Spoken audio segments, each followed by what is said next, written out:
Semuanya, Assalamualaikum. Apa kabar teman-teman hari ini? Alhamdulillah hari ini aku bisa upload lagi kegiatan aku sehari-hari.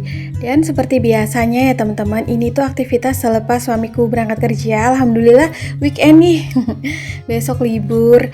Dan ini aku banyak cucian piring, jadi nanti sekalian aku aktivitas. Seperti biasanya aku juga mau bahas-bahas tentang gaya hidup minimalis ya. Mudah-mudahan teman-teman gak bosen ya ngedengerin aku tiap hari membahas hidup minimalis, terus juga tips berhemat, terus juga hidup dengan berkesadaran, hidup sederhana gitu. Sharing-sharing aja, berbagi pengalaman. Di sini juga aku masih belajar. Dan hari ini aku mau membahas tentang minimalisme, sedikit barang, sedikit masalah. Karena beberapa dari video-videoku itu banyak sekali teman-teman yang kadang sering DM ataupun komen tentang mengenai banyak sedikitnya barang yang ada di rumah ya. Dan apa benar sih kalau kita memiliki sedikit barang, terus juga memiliki barang-barang secukupnya yang kita butuhkan, hidup kita akan lebih bermanfaat, lebih mindful? Yuk aku kasih penjabarannya sedikit demi sedikit ya. Dan hari ini videoku itu mau membahas tema sedikit barang, sedikit masalah. Sadarkah kamu bahwa setiap barang yang kamu miliki membutuhkan perhatian, perawatan, dan tempat penyimpanan? Dengan hanya memiliki barang-barang yang hanya kita butuhkan dalam kehidupan sehari-hari saja, maka akan mengurangi stres dan menambah kebahagiaan. Orang-orang yang hidupnya minimalis kebanyakan hidup apa adanya dan tidak memaksakan diri dengan sesuatu yang ingin dimilikinya harus diwujudkan saat itu juga. Mereka cenderung menimbang-nimbang apakah keinginan mereka itu termasuk dari kebutuhan atau hanya keinginan. Orang-orang dengan manut gaya hidup minimalis biasanya hanya akan menambah sesuatu yang banyak dalam hal tabungan, pengalaman, dan juga pengetahuan. Karena baginya kebahagiaan dan ketenangan hati adalah faktor yang sangat prioritas. Hidup minimalis menjadikan mereka bersikap lebih bijak untuk mengeluarkan uang tentunya, untuk membeli barang, untuk memperlakukan waktu. Mereka cenderung akan menjauhi dengan sifat kemubasiran. Dengan memiliki sedikit barang, mereka menganggap bahwa ruang yang mereka miliki itu akan lebih banyak, lebih nyaman, dan juga lebih luas atau leluasa untuk bergerak. Memang tidak bisa disamakan antara kebutuhan orang satu dengan orang yang lainnya atau keluarga yang satu dengan keluarga yang lainnya, karena udah pasti berbeda ya, kebutuhan pun pasti berbeda. Orang yang jumlah anggota di rumahnya itu sedikit maka akan berbeda dengan kebutuhan rumah tangga yang jumlahnya itu banyak. Bisa dilihat dari segi pakaian, terus juga bahan makanan maupun perabotan. Jadi di sini aku hanya bercerita sharing tentang gambaran-gambaran umumnya aja. Dan segimana jumlah yang teman-teman butuhkan di dalam rumah itu disesuaikan dengan masing-masing ya. Kalau misalnya aku di rumah hanya butuh setengah lusin piring dan setengah lusin gelas itu cukup, belum tentu untuk teman-teman yang memiliki misal anak lebih dari 2 itu akan cukup dengan nominal segitu ya, akan cukup dengan jumlah perabotan segitu. Karena disesuaikan juga dengan tempat tinggal daerah teman-teman. Kalau aku kebetulan di sini tempat tinggalnya itu di perumahan. Mungkin beda halnya kalau dengan teman-teman yang tempat tinggalnya itu di daerah pemukiman warga yang besar. Karena biasanya akan ada banyak acara. Banyak acara juga memerlukan banyak perabotan ya. Sebenarnya di tempat tinggalku juga ada loh beberapa acara seperti arisan gitu. Cuman kebanyakan tuh ibu-ibu rumah tangga di sini lebih pilih kadang tuh kayak pesan catering ataupun untuk suguhan minumannya itu pakai gelas yang sekali pakai. Karena untuk mengingat tempat penyimpanan di rumah tempat tinggal kami itu perumahannya tipe yang kecil ya. Selain itu, di tempat tinggal kami itu ada piring, gelas yang jumlahnya banyak itu yang dimiliki oleh inventaris paguyuban perumahan. Jadi siapa aja boleh pinjam. Dari segi waktu, hidup minimalis juga membawa seseorang terbebas dari tanggung jawab untuk membersihkan, merapihkan, atau merawat banyaknya barang yang ia miliki. Karena sesungguhnya rumahmu seharusnya menjadi penangkal stres, bukan menjadi penyebabnya.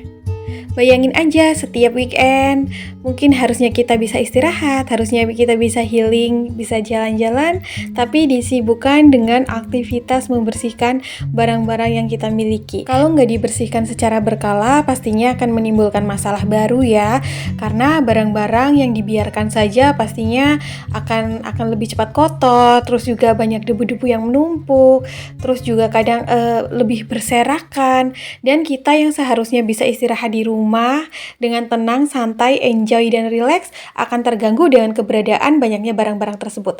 Seperti di rak biru itu belum aku beresin, udah aku cuci kayak perabotan-perabotan, nanti tinggal aku beresin saja. Tapi itu udah aku sortir ya, mana-mana yang memang aku hanya menggunakan barang-barang yang aku butuhkan saja. Lalu apa saja sih langkah-langkah atau step untuk memulai gaya hidup minimalis? Sebenarnya sederhana saja ya teman-teman. Hidup minimalis itu hidup yang simple, nggak pakai ribet.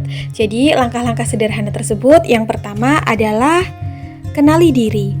Jadi kita tuh harus bisa mengenali diri ya, karakter kita itu seperti apa, kita itu favoritnya barang-barang seperti apa, warna favorit, terus juga pakaian yang model seperti apa sih yang cocok dengan kita, perabotan dapur, furniture yang cocok dengan rumah kita. Hanya kita sendirilah yang tahu ya, karakter kita itu seperti apa sih.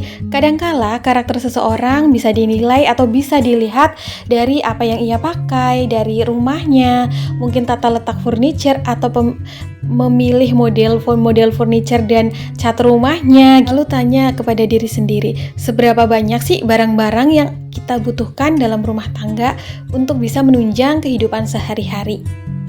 Langkah yang kedua untuk memulai gaya hidup minimalis adalah dengan melakukan decluttering. Decluttering adalah kegiatan memilah-milah barang dari barang-barang yang kamu miliki. Nggak harus langsung dibuang ya teman-teman, tetapi memisahkan antara barang yang memang berfungsi atau kamu perlukan dan kamu butuhkan untuk menunjang kehidupan kamu sehari-hari, ataupun barang-barang yang sebenarnya itu sudah tidak ada fungsinya di rumah. Barang-barang yang sudah lama mengendap dan tidak tersentuh, apalagi tidak terpakai. Jadi tanya kembali nih ke hati kita, sebenarnya kita butuh nggak sih barang ini? Apa memang harus save atau tetap tinggal di rumah, atau mungkin bisa kita declutter?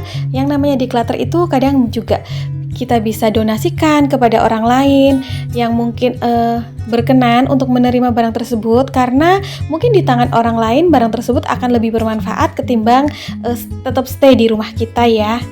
Kegiatan declutter ini bisa dilakukan 5-6 bulan sekali. Jadi pelan-pelan aja. Mungkin kalau aku udah bisa sebulan sekali ya. Tapi untuk teman-teman yang baru mau memulai bisa loh setengah tahun sekali mungkin.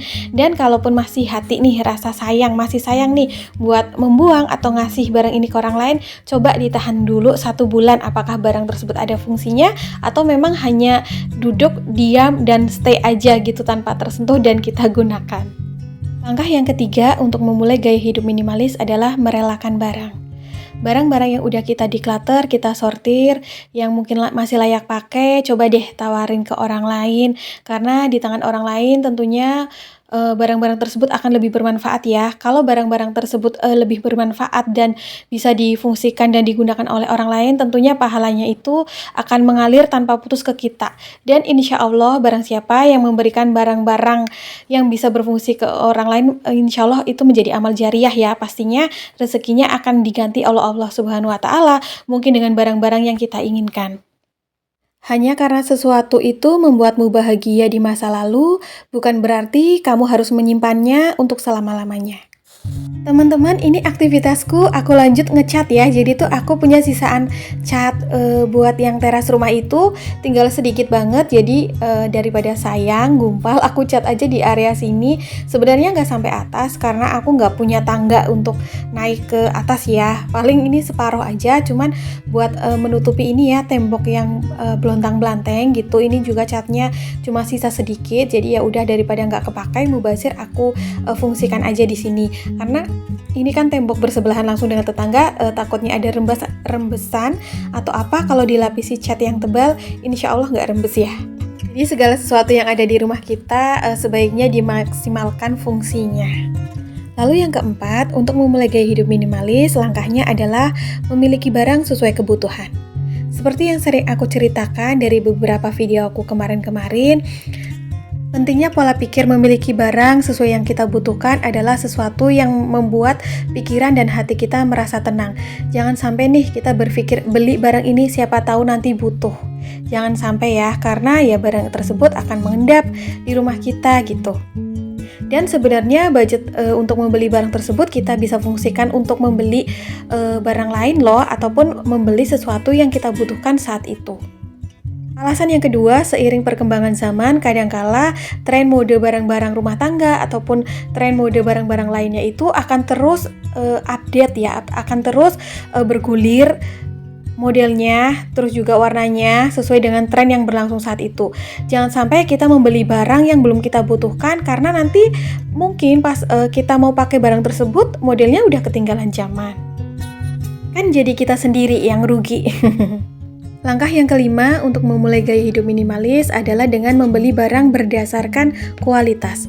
Orang-orang dengan gaya hidup minimalis biasanya lebih mengutamakan membeli barang dengan kualitas ketimbang kuantitas. Baginya, lebih baik memiliki sedikit barang, namun barang-barang tersebut yang ia miliki memiliki kualitas yang tinggi. Jadi, lama pemakaiannya pun akan lebih maksimal ya, jangka pemakaiannya akan lebih lama. Seperti yang pernah aku ceritakan kemarin-kemarin, barang-barang murah itu biasanya hanya akan menghemat dengan jangka waktu yang pendek. Akan tetapi dengan jangka waktu yang pendek pula, kita harus mengeluarkan uang lagi untuk membeli barang tersebut. Dan kekurangannya banyak sekali residu ataupun sampah-sampah dari barang yang mudah rusak yang sering kita beli ya. Jadi kalau aku sendiri di sini lebih mengutamakan kualitas. Hal-hal apapun itu, misalnya entah beli perabotan rumah tangga ataupun pakaian ya, meskipun untuk pakaian hari-hari, entah itu daster atau apa, biasanya aku lebih memilih membeli dengan yang kualitasnya lebih baik meskipun harganya lebih tinggi sedikit, karena pemakaiannya akan jauh lebih lama. Betapa sayangnya ketika barang tersebut dalam waktu singkat telah berubah menjadi sampah kembali. Semakin banyak yang kamu miliki, semakin kamu sibuk. Semakin sedikit yang kamu miliki, semakin kamu bebas. Itulah slogan dari minimalisme, sedikit barang, sedikit masalah. Nah teman-teman, seperti itu tadi ya penjabaran sedikit dari aku. Kalau ada yang mau sharing-sharing boleh nih komen-komen di kolom komentar. Yang mau menambahkan juga pastinya, aku akan dengan senang hati untuk membacanya. Nah ini kebetulan di hari Sabtu sorenya kita quality time. Maksudnya aku di sini lagi beli buah sama suami. Ini loh teman-teman, kios buah yang sering aku ceritakan itu ya. Biasanya setiap weekend kita jadwalnya buat belanja buah, karena memang suami itu ada waktu bebasnya di Sabtu sore sampai Minggu gitu ya. Jadi harus memanfaatkan dengan maksimal. Daripada jajan-jajan di luar, nongki-nongki di kafe, mending budgetnya buat beli buah, lebih bermanfaat untuk kesehatan juga. Oke teman-teman, kayaknya video aku sampai di sini dulu ya. Mudah-mudahan apa yang aku sharing ini ada manfaat yang bisa diambil. Mohon maaf loh bila ada kesalahan kata maupun perbuatan. Insya Allah kita ketemu di next video. Assalamualaikum warahmatullahi wabarakatuh. Bye.